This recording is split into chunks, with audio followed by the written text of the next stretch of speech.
Hello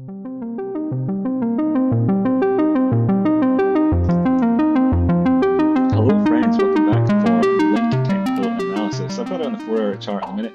I'm not particularly interested in looking at the 4-hour chart, but since I've started here, why not? I'm Rocky Outcrop, this is the Rocky Outcrop channel. I do 4 videos a day, Bitcoin, Ethereum, Chainlink and Tezos, 4 separate videos. So, go ahead and watch all of them. I really appreciate you tuning in. And if you hit that like and subscribe button, well then I'll just be your best pal forever. Let's look at the charts together, and you can see there's a downtrend here in the 4-hour time frame. So we'll look towards the lows, low, lower low, coming in for a lower low here. It's not really bullish, it's not really bullishly divergent, really. You could maybe think that there was a slight touch of it perhaps coming in on the MACD and on the stochastics right here at the very end. It's very premature, very much too early to say so. It would only take a very slight push towards the downside then to continue to not be variously divergent. Bear in mind though that we are in this oversold area, and that would mean that you were thinking of this as being the previous low and this being a high is really just all part of the downward. There isn't really, you couldn't really say it's there. Going up to the 24-hour time frame and looking again then the opposite way round, because we know that we've been in an uptrend, so to speak, on the 24-hour time frame. Low, higher low, higher low, high, higher high, and you can see that between this these two peaks here that there isn't any of that divergence on the go, so that's good. Although we see the volume still continuing to drop off, as if we're in consolidation type territory, asking various questions, and we do know as well that we're below this 236 Fibonacci retracement point here, and we've actually gone down and we're currently below the 382 at 41,720 or something like that. So we know the next target you could be looking to in terms of setting in a higher low is a low, higher low, higher low format of how trading goes.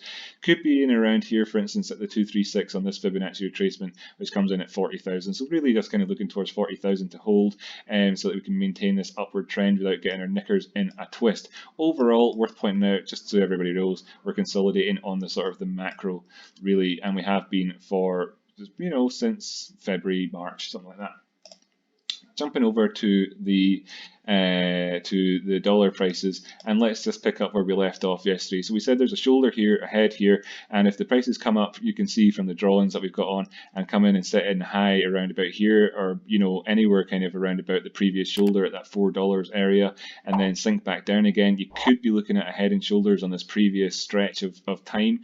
We can then look towards 370 as being our inflection point in the market, which could fake out down, not fake out, but could actually look towards really the confirmation line of a neckline, perhaps down as far as 350. But really, what I want to look at this in terms of it being a head and shoulders is to have a diagonal upsloping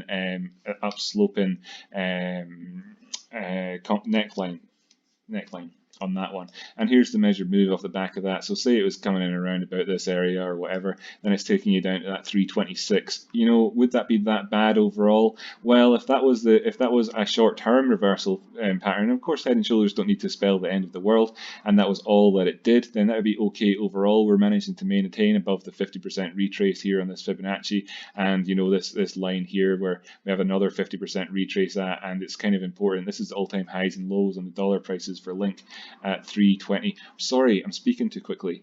I'm sorry. I will speak slower for the rest of the episode.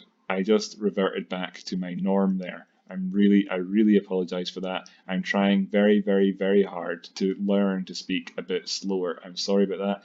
I will do the rest of the episode a bit slower. My gosh, I'm sorry. Right.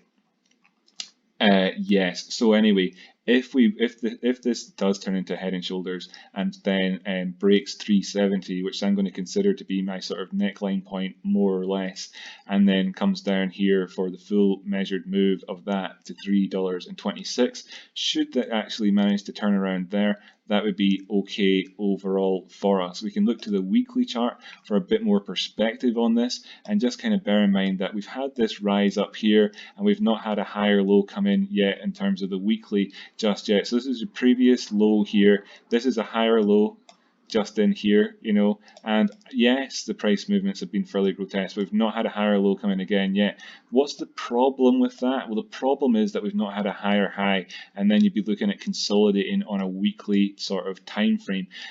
Overall, I don't want that to happen, so I would like it to turn around if it has to drop down here at the 326 area so that we can go back up. Thereafter, of course, 370 would be your next area to look to if that's the case. Now, let's not get our knickers in a twist and get carried away. We have this ascending broadening wedge. That is, of course, more statistically bearish pattern, which we've got drawn on here. So we could anticipate something like this happening. And if I just borrow the head and shoulders and put measured move and pop it in here, you can see that, you know, more or less it's a similar sort of structure, because, you know, this would be the break, you know, you're measuring between the lines here and then you're bringing it over to the line here and goes down. So it adds up to the same thing. So if you want to sort of call it, you know, tomato basically on that one.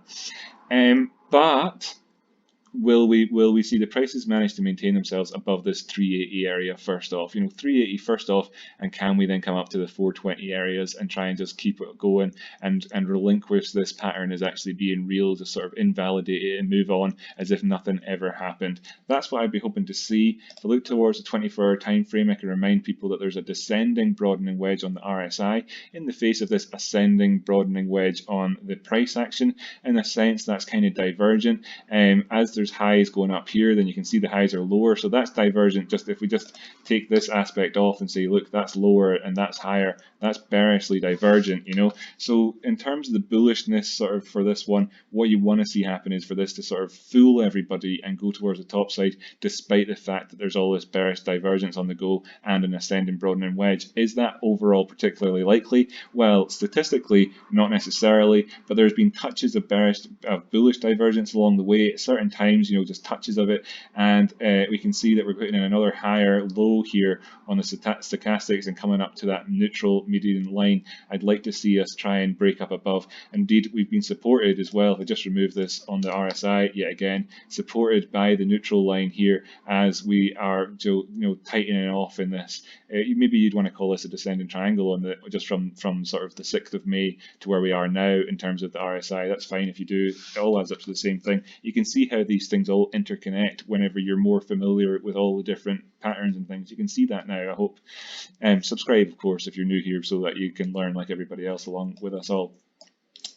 So yes, let's hope for the counterintuitive outcome for the bullish case scenario for us to go towards the top side. If everything else happens in terms of the bearish case scenario, well, you know, we've laid it all out. We kind of know where we stand on that one. And like I say, we'd want to see it turn around at 328. Thanks very much for tuning in. I'll catch you in the next episode. I've been Rocky Outcrop. I really would appreciate it if you hit the like button, if you left a comment down below to let me know you watched the video, and if you subscribe as well, because we're trying to grow the channel. Feel free to be the 700th subscriber to the channel. I feel so overwhelmed, overjoyed. I'm so humbled by the fact that there's 700 subscribers out there, but I know that we have got a long way to go with this channel and that we can absolutely grow it up to the number of thousands.